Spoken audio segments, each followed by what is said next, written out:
Hey guys, subscribe for daily content. And if you're shopping for gear, make sure you check out the description for the newest items at some of the very best online retailers. There's also links for some of the items that I personally recommend. Thanks! What's going on YouTube? Metal Complex here, and today I've got another interesting knife review / knife overview to share with you guys. A particularly interesting one. This is the Begg Knives Bodega, a production Bodega. I've heard this referred to as their new Steelcraft line. I'm not actually seeing these listed as that on retailers like Blade HQ. It just says Bodega, but this is a production Bodega. The design is, authorized by Begg Knives, and it is being manufactured in China, as is the case with their most recent Steelcraft line that was manufactured by Riot, and those were way more expensive. But neither of these are anywhere near the actual price of an authentic, U.S.-made Bodega, or the field grade or the full-on custom ones, right? So this is actually the least expensive authorized Bodega that exists. I'm sure there's a bunch of clones, right? We'll talk about that more here in a little bit, but this is interesting. I have no idea who the OEM is. It's likely it's one of the premier OEMs. I didn't even want to take a crack at it because I'll say this, the quality of this thing is off the charts, right? So it's gonna be more than likely one of the best ones. I just don't know exactly who it is, and nobody seems to be willing to say, right? It's not like I went around asking people. I'm just saying the retailers don't list it. So it's being made in China. It's an authorized production variant of the Bodega, and it's the least expensive one you can get. However, it's way more expensive than other knives that people would say are in the same tier, right? So if you look down in the comments, there's people who couldn't wait. They just couldn't, right? This is like, oh, it's the new production Bodega. I have to say the thing, right?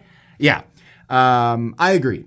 For the materials, right? If you just took the materials on paper and then you looked at the price tag, you'd go, that's too much money. And I think it is, right? There's a lot more going on here, and I'm going to talk about it, right? But I want to make sure that everybody understands this. I'm not trying to justify the price tag. The price, in my opinion, is too high. However, it's much more beneficial to talk about the potential here, because this has some serious potential. I think if they're going to charge that much, there's some things that they should change. And I think it's more healthy to talk about that than to say, like, make it be less expensive, right? That's what everybody does, right? So if you can't help yourself and you feel like I sucked all the air out of your comment, and you're just shaking because you're not really sure how to resolve the melody in your head, go ahead and just say it. Just leave the comment. That's fine. But yeah, I agree. I think the price is a little bit too high for the materials. But I still have a lot that I want to say here, because this is massively impressive. Absolutely. So thank you so much to Al the Science Pal for loaning this knife to me for review. This will go back to him when I'm done. So just to be clear, this did not come from the manufacturer. It came from a longtime viewer, and I don't get to keep it. I will send it back to him when I am done. I will link this knife and the other knives in this line down in the description so that you guys can check them out if you want to. It does help my channel if you use those links, but that is up to you. Thanks to my patrons for supporting me, and please make sure to follow me on Instagram at metal_complex. I'm going to try and get through specs fairly quickly here because I have a lot to say. Overall length of this knife, it's big, right? It's about 8 1/8.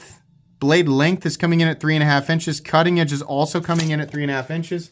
I'm pretty sure that's about the same as the OG Bodega. It's perhaps a little bit bigger. I know that he makes, the custom knives obviously are going to vary slightly in size, so it wouldn't surprise me if this was like maybe 1/4 inch to 1/2 inch smaller than the original, but it's still a full-size one. And to my knowledge, it's at least within 1/4 inch of the Riot Steelcraft series Bodega that I used to own. So let's go ahead and do some size comparisons up against the Ontario Rat Model 1 and the Ontario Rat Model 2. This guy is definitely approaching the same size of the Rat 1, and honestly has the same, if not more, presence overall, so it feels about the same. How about up against the Demco AD 20.5? Definitely bigger than that guy. How about up against the Spyderco PM2 and the Spyderco Para 3? About the same overall length as the PM2, definitely bigger than the Para 3. And last but not least, up against the Benchmade Griptilian, or in this case, the Ritter Hogue. And there it is, the Benchmade Bug Out. Alrighty, how's the action on this guy? This guy is fresh, very, very new. I can't imagine that Al really went out and used it a bunch. the action will almost certainly break in to the point where it is fall shut. And this is, I'm going to tell you guys right now, because all I can do is speculate. It feels similar to what other Riots feel like. I don't want to say for sure that I don't want to lean into that too hard. It's just, there are a lot of characteristics here that make me think that, but I don't know that for sure. And I have to make sure that you guys understand that. I am not trying to officially say that that's who it is. It could be anybody.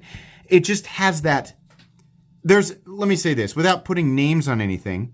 It has that initial tightness, but inside the pivot, it is nice and smooth and consistent. That detent is heavy, but that flipper tab, because of how it's shaped, it really allows you to get the full launch off of it. Man, this thing flips hard and it feels good. There's plenty of access to the lock bar. These little jimps here are a little bit aggressive, but there's so much room to get in there. I can't say that it bothers me too much. The edges of everything are really nicely knocked down, which is not really something I would expect. If you told me, if you said, hey, they're gonna make a budget Bodega, like an actual budget Bodega versus the other versions that they actually made, I'd go, great. So they're really they're both literally and figuratively going to be cutting corners, right? No, everything's pretty rounded off here. You know, I mean, for the materials that they used, I mean, all of the edges and everything are nicely knocked down. This area right here is a little bit aggressive, but everywhere else is really nicely knocked down. And it just feels good. Like everything just feels really, really nice. I'm laughing because it's shockingly nice, right? Not on the same level. Like if we were to actually price this thing out how everybody would want it to be priced, it would be made in a way that is substantially better than pretty much everything in the budget territory, right? 99.999% of the people who are watching this video right now are going to want this thing to have been under $75. It isn't, right? If we had it there, it would be probably the nicest sub $75 knife on the market, or one of them, right? As far as overall execution goes. I know people are going to get hung up on D2. That's not really what I'm talking about. Overall execution of materials. This is ridiculous. All right, let's try and finish this up here, specs. I know I got caught up talking. Thickness up against the Para 3. Much like the original Bodega, it's pretty thick. Length and height up against the PM2 and Para 3. This guy's definitely approaching the same length as the PM2, way longer than the Para 3. As far as height goes, actually including the flipper tab, it actually does get up there. You're going to notice this thing in the pocket. It's not a little knife, right? But the extra mass does feel good in hand, and it complements the design, I guess is what I'm trying to say. We are looking at G10 and D2 for the steel. G10 and D2. Now I have to leave the comment. Whenever you want to leave it, go ahead, right down there. I know what you're going to say. We have a steel frame lock, G10, and then actually even on this side, I don't think there's any, I think it is literally all, well, who knows where the flashlight is. I think this is all G10. We have a little maybe up there, like where the bearings are. You're going to have something for it to ride on. It's not going to be riding on G10, right? Kind of like how you can see right here.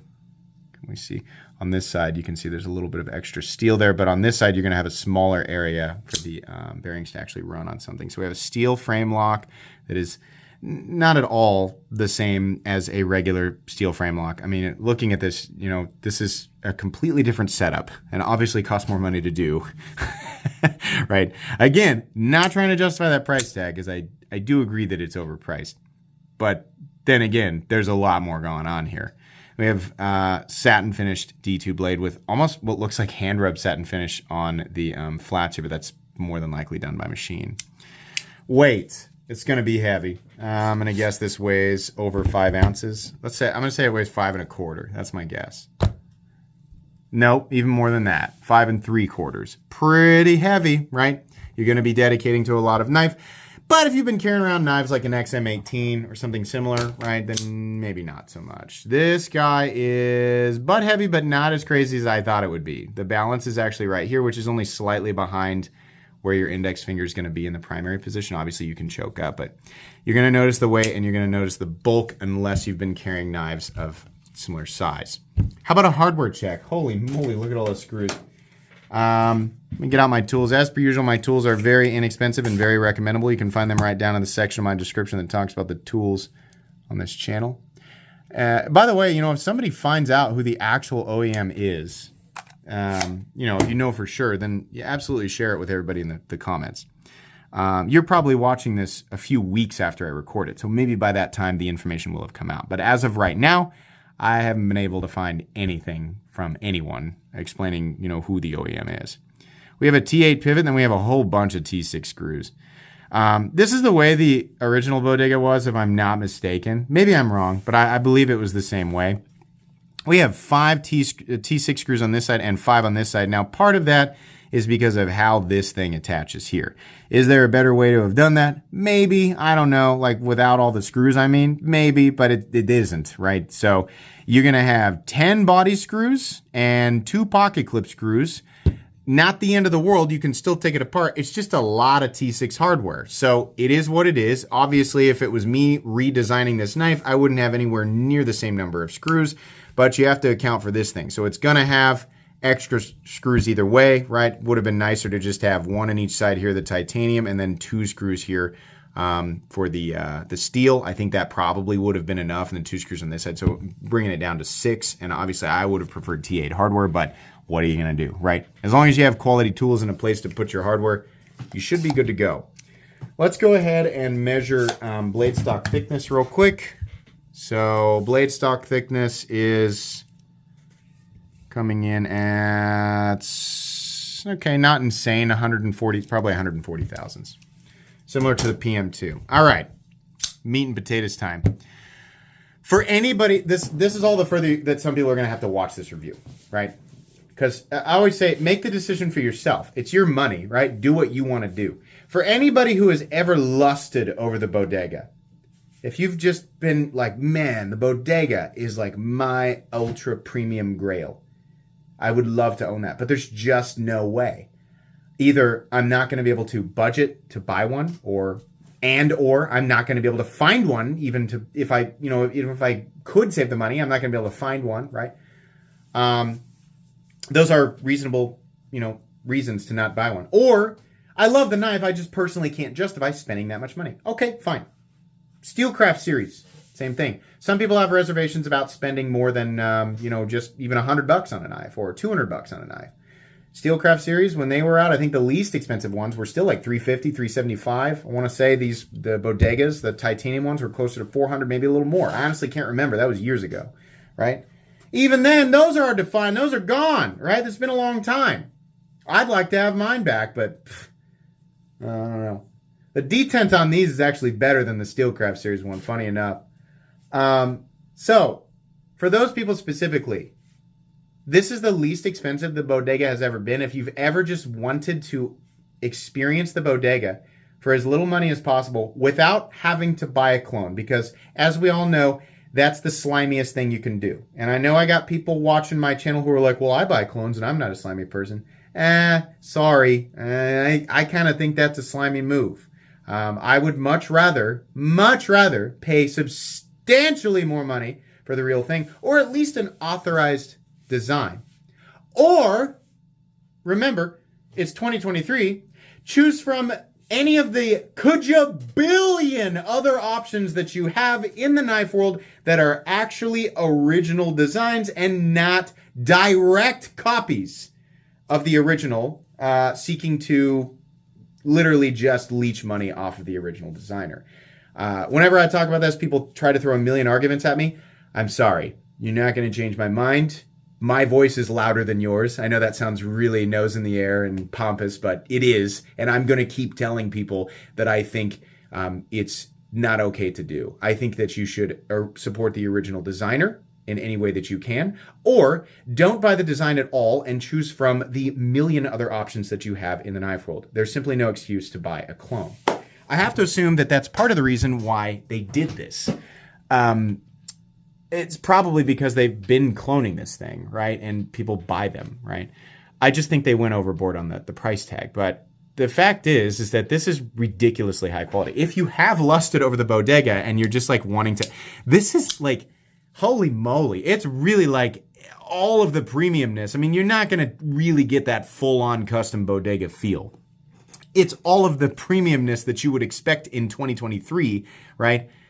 But just for way less money. So for some people, that $120 price tag, which is what this is, it's $120, is not going to be a problem, right? But that's only going to be it's only going to be the case for some people. For most people, it's just going to be too much money, and I'm one of those people. It's too much.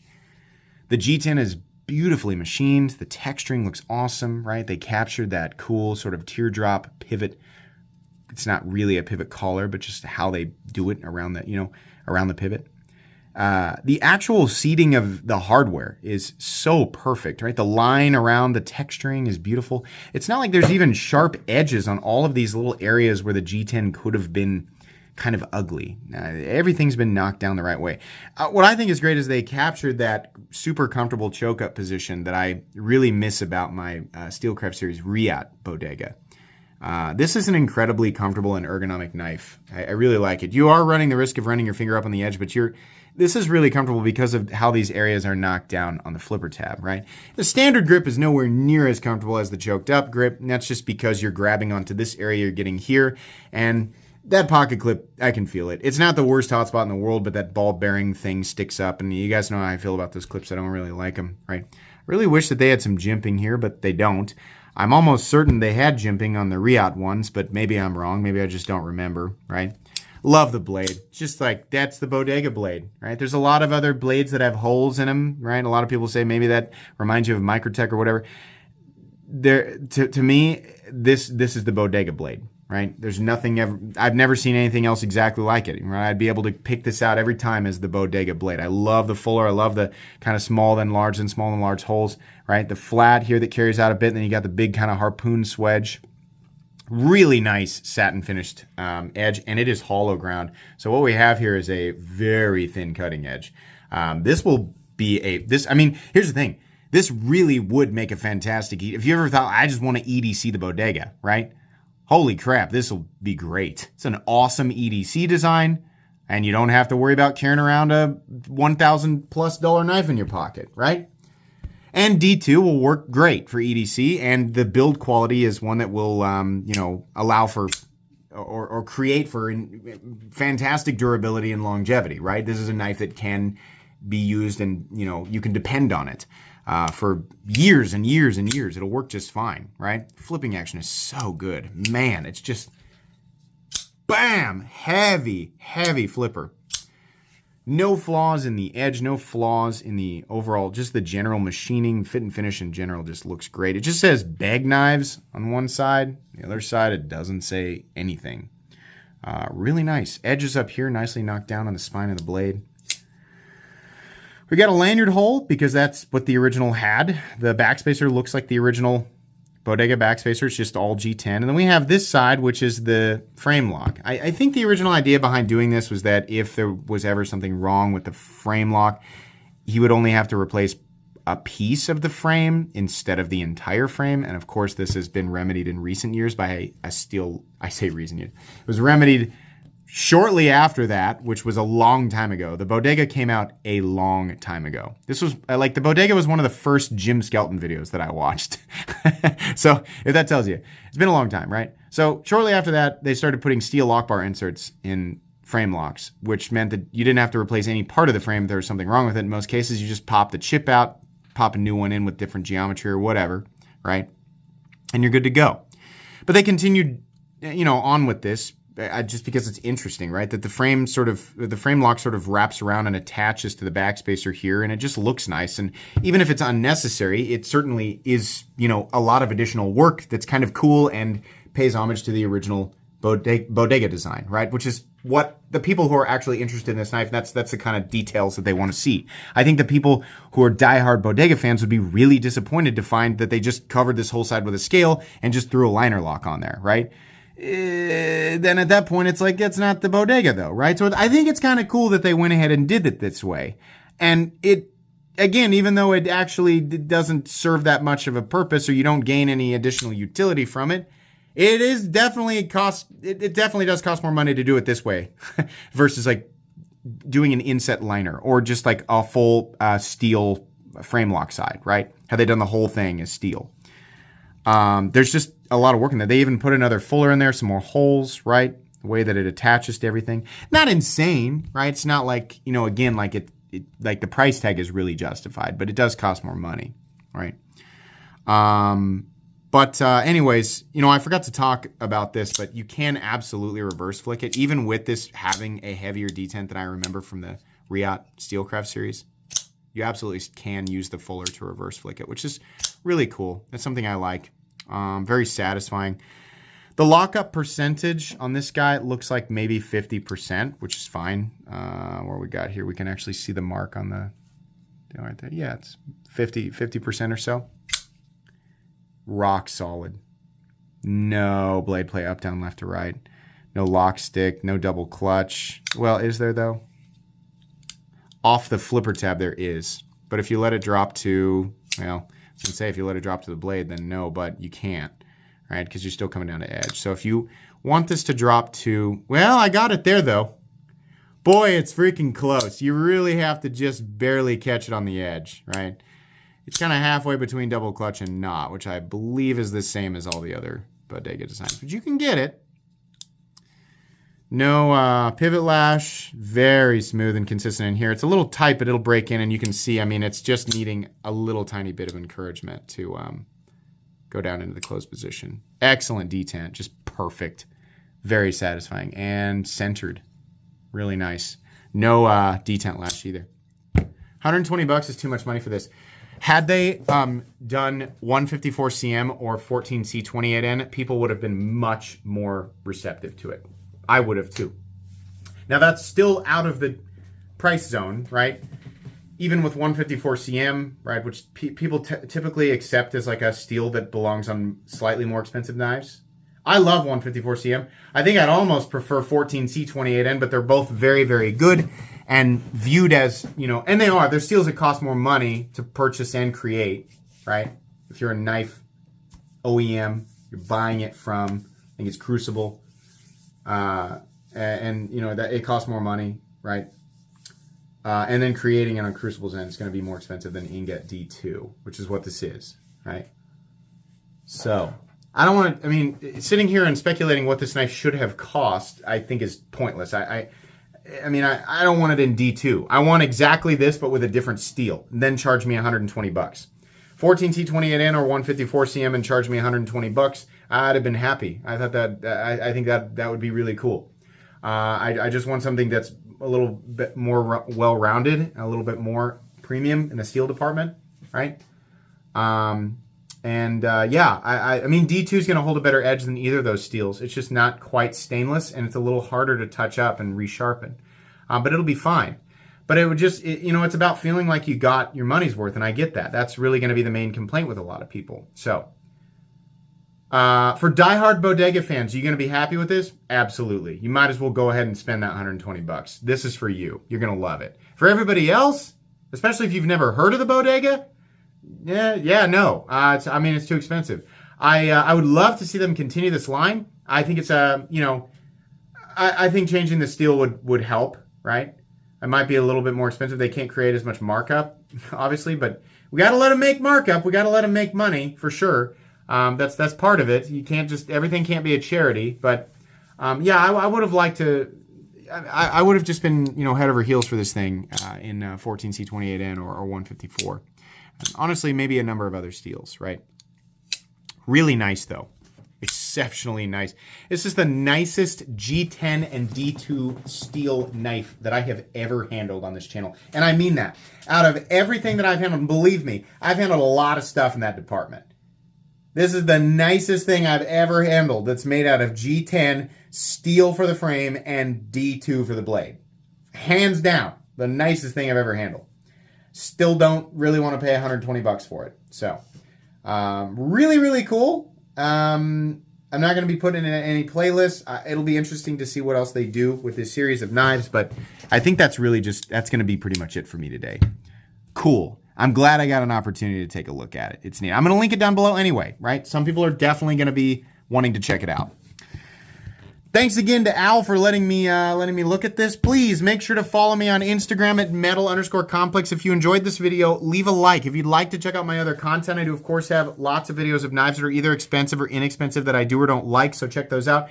And if you enjoy all my content, go ahead and click on that Metal Complex logo right there and subscribe because there's definitely more coming. Thanks again for watching, everybody, and have a great day.